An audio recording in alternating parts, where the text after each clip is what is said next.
Okay, Sunday Gospel Reflection. Itong kahapon, no, February 1, 2026. So, ang gospel is Beatitudes, no?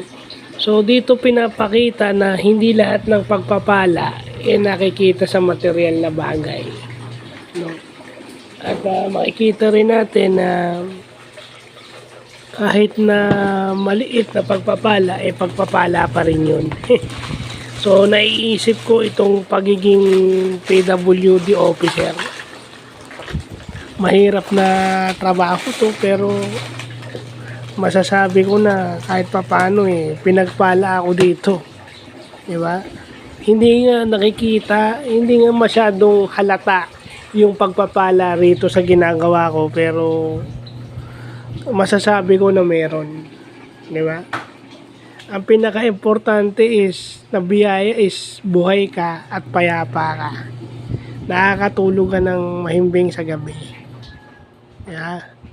Kasi may mga tao na laging worried, pero hindi naman sila pinababayaan ng nasa itaas, di ba?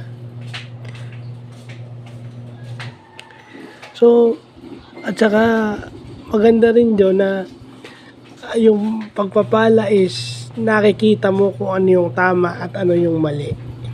Di ba? Pag nagsisimba ka nga tuwing linggo, dapat nakikita mo kung ano yung tama at ano yung mali.